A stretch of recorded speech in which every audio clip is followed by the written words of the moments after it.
Hi, Kim.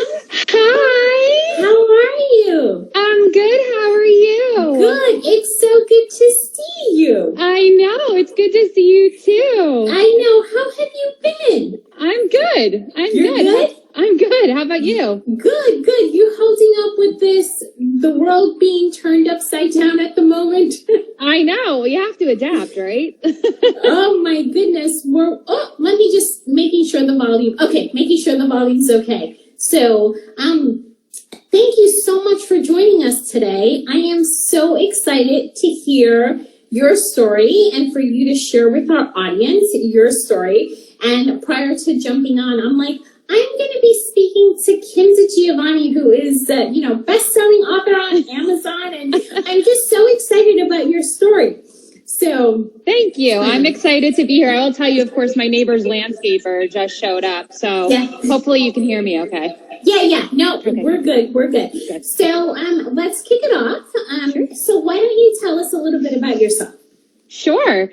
So hello, everyone. I'm Kim DiGiovanni. I will say this is my first time going live with somebody on Instagram. So new things learned every day. Yeah, for sure. Well, we're glad that your first time was with us. So yes, it. Me too. And probably sort of a sneak preview, but the last time I'll be doing this is Fat, Drunken Fancy. So some things to be coming down the pike here that I'm very excited about. Yeah, well, we're excited, and I don't want to, I'm sure we'll get to it during the conversation, but I'm excited that you're going to share that with us and give us a little sneak peek under the hood. So yeah. So, as you know, I grew up in a large family network of grandparents and aunts and uncles and cousins out the wazoo. Yeah. And my memories from my childhood are not of like big fancy trips or extravagant gifts, but really about all of the times that happened around one dinner table or another. In fact, if I think about my personal and my professional life, the most meaningful moments were created at the dinner table. It's where I learned love and laughter and safety and that feeling of home and what it truly means to be in a relationship with another person. And so I wanted to give other people meaningful moments like that, like the ones that I experienced. And so in 2017, after spending my working life in corporate, I decided I wanted to create freedom in my life. I wanted to create a life on my terms that was limitless. Where there was no ceiling for me to ever reach. I could accomplish anything that I set my mind out to doing. And I decided that why not do it around food? I mean, I always remember being at the table with my family, and I have all of those wonderful memories, and now I wanted to give that to other people. So why not do it around food? Yeah. And that was how Fat, Drunken Fancy started. That's great. But before that, well, yes, but tell us about your journey of self-publishing the book. Okay. Well, I published the book after I had left my corporate job, after I had started Fat, Drunken Fancy. And my husband and I wrote it together, and it's called The Power of the Kitchen Table. It's a story. It's a book of stories with recipes in it. So it's not a cookbook, but it's a story book with recipes in it. And each chapter is a lesson of some sort that either I've learned or my husband has learned in our lives. And there's a recipe that ties back to that for either me, for my husband. We included some friends in there as well. These dishes that we remember as children for some reason or another. And it's meant to bring us back to those moments and remind us what we learned during those experiences in our lives. That's amazing. And now, Kim, was the book, was that what propelled you to start the business, or did that did that go in tandem? It went in tandem. The book came after I had started the business. Sorry, like I said, the landscaper, of course. Right now is when they show up.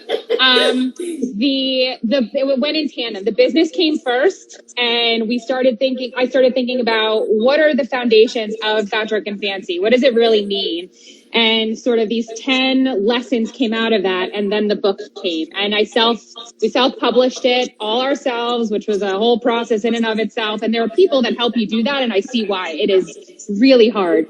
And then we became an Amazon bestseller, actually in one category. I can't remember the category right now, but all the way, we were number one in that category, actually, until Anthony Bourdain passed away 2 years ago. Wow. And then his books took over. Yeah. That's amazing. Yeah. Well, congratulations on that. Thank you. So, Fat, Drunk, and Fancy, which I love. How did you come up with the name? Oh, gosh. So this is such a funny story. So my husband and I were actually on our honeymoon. We're in Aruba. We're like waist deep in the Caribbean with our cocktail. And we're talking about this business that I wanted to create and that ultimately one day we wanted to run together. And we're standing there and we're coming up with names. And my husband's very good at like coming up with things on the fly and never writing it down. So I'll be like, that's genius. I'm like, now let's repeat it and write it down. He's like, I can't.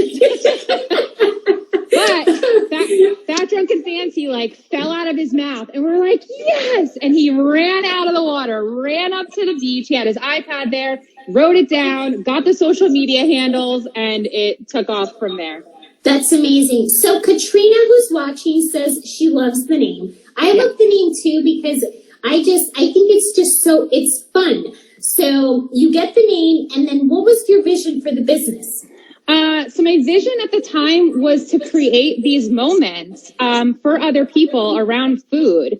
I knew that food could be the thing that brought people together, and then the magic would just sort of create itself. So I wasn't exactly sure when I launched the business exactly what I wanted it to look like, but that's true of any business. You have an idea and you start to go, you start to take action on it and go down the journey. And you just continue to learn as you go. And I started a monthly dinner club. So we were going to different restaurants throughout the state of New Jersey and bringing people together around these fabulous meals that I curated with the chef. And we had a sommelier, or we had cocktail pairings. They're fabulous. I helped some other people create experiences for themselves, for Christmas gifts for their spouse, and different experiences around the dinner table. And that's where we started.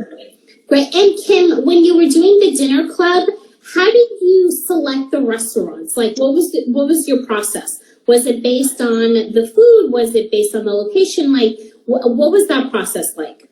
Val just asked the same question. Look at that. It's like she knows. I chose the restaurants. Typically, in most situations, I had a relationship with the chef or with the restaurant owner in some way. And there was something about what they cooked, why they cooked, that inspired me and that I loved so much and wanted other people to experience. So it was true. And I would meet a chef and they'd refer me to another chef and I get to know that chef. And then we end up that restaurant. So it kind of just would grow. And there wasn't much research I had to do on my end. It just sort of happened very organically. That's awesome. Now, do you cook? Yes. Oh, yeah. I cook. Yeah. My husband cooks. My husband actually, like, quarantine is his thing. He makes homemade ice cream. That is the best ice cream you will ever have in your entire life. Wow. Unbelievable. He makes homemade jellies and jams. He's made all his, he's made like 25 or 30 different bitters for cocktails. So lavender bitters, habanero bitters, chocolate bitters. So the craft cocktail game in this house is strong right now. Bread, we haven't bought a loaf of bread since this entire thing happened. He makes his own bread. I saw Nico's Pasta Fresca just joined and waved. Yes. They have awesome homemade pastas, and sauces and things, but they've inspired me also to try to make my own homemade pasta. So I've done some of that. But my husband really is killing this quarantine with cooking. But I've always cooked. It's a part of how I grew up, was in the kitchen with my grandparents, with my dad, with my uncle. Everybody in my life around me cooked and cooked really, really well. I remember asking my dad once, like, how come you didn't become a chef? And he's like, because I wouldn't have I do it because I enjoy it. And if I did it as a job, it wouldn't be something that I loved as much. And that's a question I ask chefs that I know too, right? I love to cook. My husband loves to cook, but I don't want to be a chef. I don't want to be a caterer. I have no desire to do that. And what I've tried to learn is, what is the difference between me and a chef? We both have a passion for food and a love for food. One of us wants to do it every day, all day. And one of us, like me, the love I get from it and the appreciation I get from it is doing it for people that I love and that I care about. Oh, I love it. I love it. So Annie6556 said she's on. She's my mom. So yes. Okay. Oh, well, thank you for joining. Thank you for joining. Happy you're here. So Kim, tell us, you were featured in the New York Times. Yeah. What was that like? And twice, you were featured twice. Twice. So as soon as actually right before we went into lockdown, the governor put the state on lockdown for COVID. I said to my husband, I was like, let's do a virtual happy hour. Like, let's just try it. So we did one the Friday before shutdown, and then the state shut down that Monday. The next day was St. Patrick's Day, and I was like, well, now it's St. Patrick's Day, so now we definitely have to do something. Right. So I just started to do these things, and there's an author I follow on Instagram. Her name is Priya Parker. She wrote the book, The Art of Gathering, which is like my shining star. It is like, I've studied it. I've read it several times over and over. I refer to it all the time. But she wrote an Instagram post about the ways that people were gathering virtually, and I commented on it and said, here's what I've learned. And she featured my happy hours when she wrote an op-ed piece for the New York Times. So that happened, which was very cool in and of itself. Like, I got Priya Parker's attention. We had a little back and forth in our Instagram post. It was the coolest thing. I was like, this is like Ina Garten would only get me this excited. Like, this is awesome. And then a reporter for the New York Times reached out and asked for my tips and tricks and thoughts on how to create a virtual happy hour and a virtual gathering, and referenced me in there as one of the experts that they featured as being an expert on virtual gathering and virtual happy hours. That's awesome. So Serving Up Social said, I was there for Patty's Day. Yes, she was. She's been on a few of them. Oh, that's awesome. So what's that process like? Like, how do you get, number one, how do you get people's attention? Yep. How does that whole virtual thing, like, how does it come to life through technology? So I think the first question is, why should you even consider a virtual gathering, even now as we're starting to see the world come back to life? Number one, social connection. In this time, we're in a time of uncertainty, whether it's COVID or whatever else is going on in the world. We are in a very uncertain time, and we can benefit from that power of a connection with others. We get to reassure ourselves that there are other people going through the same thing that we are. And that social connection is so powerful. Yeah. Second, it creates this rational optimism, which is not my term. It's a term by Sean Aker. He's a happiness expert. And he calls rational optimism a realistic assessment of the present while maintaining a belief that our behavior will eventually create a better reality. So it's not about optimism as in always having a positive outlook. It's being aware of what's happening and choosing to look at it through a lens of positivity. Gratitude, just this feeling, this connection with other people in the moment helps us appreciate what's happening in the present moment. Mm-hmm. That gratitude is so important. And then the combination of these things is what Sean Aker says helps us feel happy. And so the combination of this social connection, of the rational optimism, of the gratitude, give us this positive feeling that helps us move through challenges when things get hard rather than being paralyzed by them. Yeah. So when you're wanting to do a virtual event, having all of these things in mind, number one, don't just gather to gather. We are zoomed out these days. A lot of people are experiencing Zoom fatigue. So we are no longer in a place where we can just gather to gather. Have a purpose, define a purpose, and then gather around that purpose. have somebody to moderate your gathering, your virtual gathering, and have them use the mute function and use it often. So I wrote a virtual gathering etiquette guide actually that outlines a lot of this. And what I encourage people and all of you to think about is use the mute function as a way to help people feel heard rather than silencing them. As you know, when you're on a Zoom gathering, right, we've all been on them now, when you've got several people on there, depending on what medium they're using to join, how their sound is, people can be talking all over one another. Yeah. And as a moderator, what you need to do is recognize the people who are trying to speak every time and not being heard. And the purpose of gathering virtually, right, is to create that connection. If people can't be heard, you're losing a great opportunity to connect those people. So use the mute function as a way to help people be heard and not as a way to silence them. That's and then great. Create an activity. Do something. Like, don't just gather and get on there like you're going to hang out in person. It doesn't work like that. Yeah.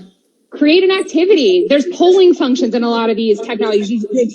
Zoom has one. Create a trivia game. Like, create talking points. Gathering virtually requires some forethought, but the benefit is so great because you're creating this connection and this meaning in people's lives, and that's what we are really all looking for right now. Yeah, for sure. For sure. So tell us a little bit about what's to come, with Fat Drunken Fancy. Yeah. So in the last 2 years, what I've learned is that people are missing the mark in a big way when it comes to gathering both in person and in virtually. When we gather in person, we put too much focus on logistics. So we're worried about where people are going to sit and what we're going to serve and all of those sorts of things. When we gather virtually, we're throwing logistics out the window altogether. So we're not using the mute function. We're not creating activities. We're gathering just for the purpose of gathering. But what we're missing in both is how do we create what is at the heart of any gathering, which is human connection. And what I've realized is that food is our common ground. It is a universal experience. That is not my quote, but it is a common ground and is a universal experience. And that act of sharing in a meal with another person creates this beautiful intimacy. And in that intimacy, there is a space for people to feel open with one another, more open to having conversations, hard conversations, easy conversations, whatever it might be. But I've seen the magic happen without the presence of food. And I've realized that's what I'm trying to create, is that connection. Food for me is how I prefer to do it, but it is not necessary. And I am focused on creating connection in all types of gatherings, whether it's in your home, in the boardroom, in your networking group, or in your community. So Fat Drunken Fancy, while it is a great name, and I own a trademark on it. I'm registered with the state of New Jersey as Fat Drunken Fancy. So that name is not going anywhere, but it is going on the back burner for a little while. And I am in the process of rebranding as your Chief Experience Officer. So I'll be updating our website. I'm going to be updating our social media, because it is about their experience. And the definition of an experience is to leave an impression on someone. And that is ultimately what I want to do. Wow. It's like, I have to tell you, I'm like bursting with excitement because I see your passion and I'm just so incredibly just happy for you. It's like, oh my goodness, like, I'm just like, I can't wait to see what else you're going to do. And I think that talking about connection and how we feel, right, in this time of uncertainty is almost the same things to describe why I started these lunchtime conversations. Because for me, it's about paying it forward, like for you, and listening to you, like that human connection. It's so empowering to be able to listen to what you're doing. And I'm just so happy for you and your husband and your family. And I'm just thrilled. So I want to share that with you. And also, as I'm listening to your story, there's so many insights that you've shared with us, but one of the really key things about our lunchtime conversations is that we ask our guests like you to share 3 career insights that our audience can, that you can educate, inspire them to walk away and say, okay, you know what, like she nailed it, that's going to help me. So what would be your 3 career insights? So these 3, I've thought about these in depth from my corporate life and where I live now in this solopreneur life. And the 3 things that I've come up with is, number 1, whether you work for yourself or you work for somebody else, when you ask for feedback, ask for the good and ask for the bad, or how people, corporate calls it the constructive, because the bad stuff is what helps us become better. So yes. Always ask, and people love to give good feedback. People do not love to give bad feedback. And that bad constructive feedback is the stuff that helps us become better at what we do and how we live our lives. So always ask for both and be explicit about it. Be curious and listen with others and with yourself. There is always something that we can learn about other people when we take the time to be curious and to listen. Mm-hmm. And it also helps us flex those creative muscles that lie within all of us, but we don't always get that opportunity to stretch. So be curious and listen. And then the 3rd thing is to take risks. You won't know if something works until you try it. And boy, there is some powerful stuff to learn during that journey. Yeah, that's amazing. That's just, thank you for that. And taking risks, right? In this time where so many people don't know what's going to happen, when COVID is ending, when people are going to go back to work, it's thinking outside the box, being outside your comfort zone, and not being afraid to take the risk. So I like that. Thank you. Thank you. Thanks. And I can't thank you enough for joining us today. You're such an inspiration. I can feel your passion through the screen. And I have to say that I'm just beyond thrilled for you. And I think it's just worth saying again, congratulations. And we look forward to following you and, learning more about as you transition and rebrand to your Chief Experience Officer. Thank you, Kim. Thank you all for watching. We appreciate it. And we will see everyone here on Thursday at noon for our next lunchtime conversation. So thank you for having me. All right, we'll see you soon. Good to see you. Okay. Bye-bye.